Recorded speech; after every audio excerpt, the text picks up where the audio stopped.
4 people who died after a helicopter crash off Shetland have been named. They were Duncan Munro, 46, from Bishop Auckland; Sarah Darnley, 45, from Elgin; Gary McCrossan, 59, from Inverness; and George Allison, 57, from Winchester. 3 of the 4 bodies have been recovered. Police Scotland confirmed 14 others were rescued. The Super Puma L2 helicopter crashed west of Sumburgh Airport at about 18:20 BST on Friday. RNLI rescue coordinator Jim Nicholson said the helicopter, carrying workers from an oil rig, apparently suffered a catastrophic loss of power. He said it appeared the aircraft had suddenly dropped into the sea without any opportunity to make a controlled landing. Against rocks, Amanda Smith, whose son Sam was on the helicopter, told Sky News it suddenly lost power and those on board had no time to brace. He was by the window so he was able to escape that way as it rolled over,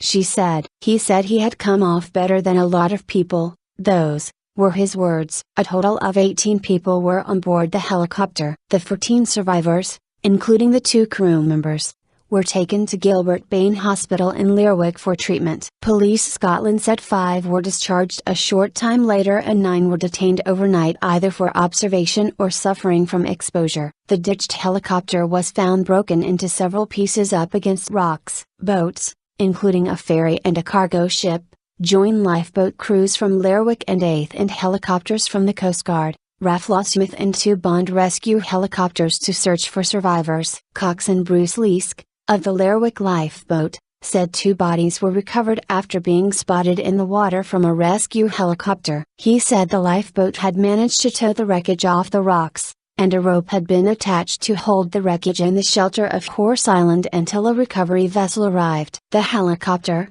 carrying 16 passengers and 2 crew from the Borks and Dolphin oil platform in the North Sea, was operated by CHC for Total, taking people to and from oil and gas platforms. Lost power. Earlier, Mr. Nicholson told the BBC the helicopter had been in a fairly inaccessible position near the cliffs, with weather in the area not particularly good. A rescue helicopter flew 9 of the rescued people into Lerwick. 1 was taken off by stretcher and the rest walked off the flight. A CHC spokesman confirmed that an L2 aircraft landed in the water, approximately 2 miles west of Sumburgh. The aircraft was on approach to Sumburgh Airport at approximately 6:20 p.m. when contact was lost with air traffic control, he said. In a later statement, the company said the cause of the incident was unknown but Super Puma L2 flights would be suspended worldwide. Also, in deference to the incident and the investigation, we are suspending all flights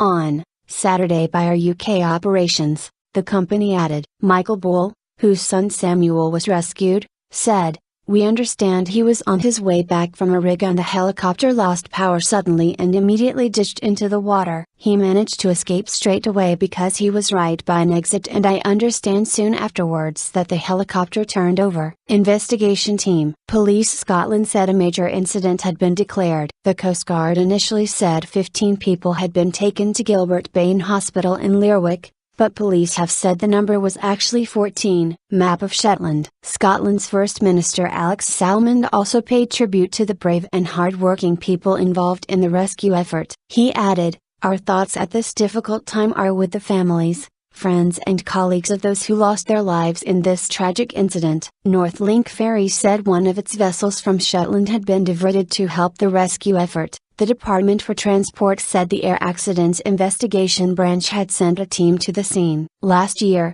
Super Puma helicopters crashed in 2 incidents, one off Aberdeen and another off Shetland, but these involved the At-225 variety of the aircraft. All passengers and crew were rescued in both incidents which were found to have been caused by gearbox problems. Super Puma At-225s were grounded following the crashes but were given the go-ahead to resume flying again earlier this month.